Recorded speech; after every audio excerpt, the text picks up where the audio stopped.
12 EST on May 22nd. Let's take a look and let's see what we accomplished so far this month and how essential it is to know when markets stuck in correction and walk away from computer. It was picture perfect example of the day on oil. When we came to the markets this morning with Alphies, we said it's such a good time to take a day off. War zone. Corrections, 50 buyers, 50 sellers, want nothing to do with this fluff. What is oil showing currently at 12 EST is the following. It may do a bit more of a push to the upside. The only interest I have is shorting oil only if rules are met outside of this level. Otherwise, this worthless corrective fluff and torture will continue.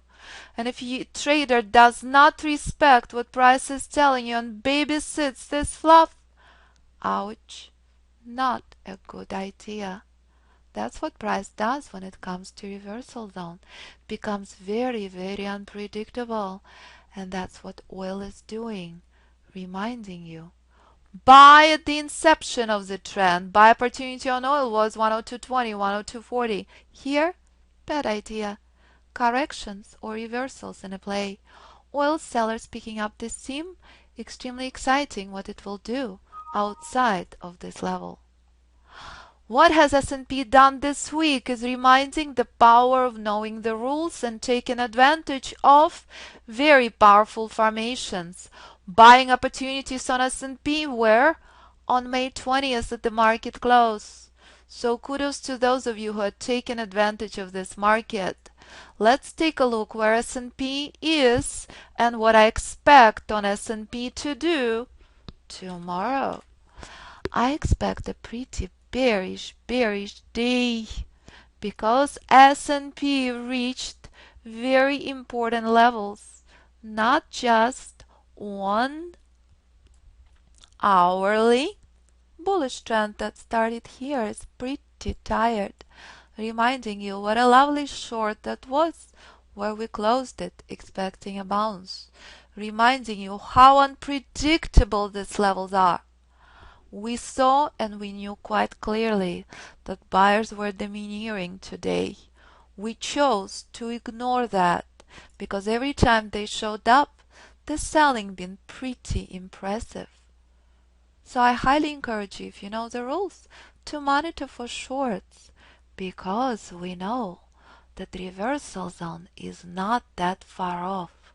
And if volatility will make the price close to this level, and if you know the rules, that would be lovely inception of the bearish trend. And that's the reason why it was so weak today on S&P, because this was the fluff between these levels on daily. And let's remember where oil is on daily and why it's so slow. Because unlike S&P, it reached this level.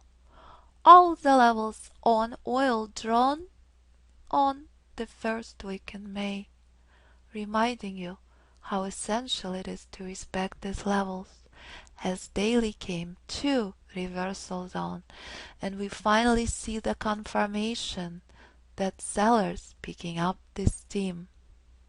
I will give this few more minutes, keeping my fingers crossed that we'll see the meaning in the structure.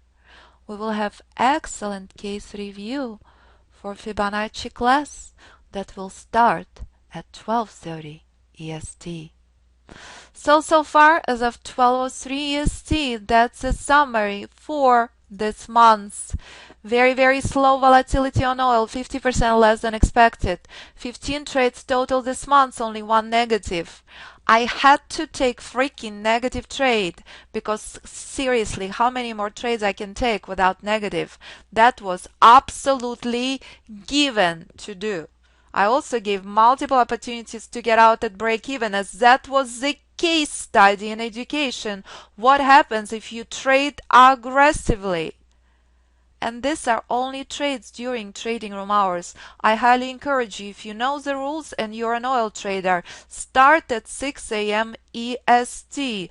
Do not wait for my hand holding. S&P 17 trades, 14 positive. And that's the magic of pure price and Fibonacci. That's all that matters.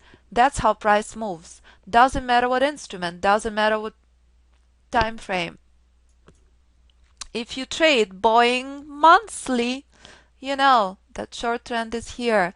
And just like oil, monitor for powerful push to the downside outside of 120. See you in education class very, very shortly. Have a beautiful Memorial Day weekend.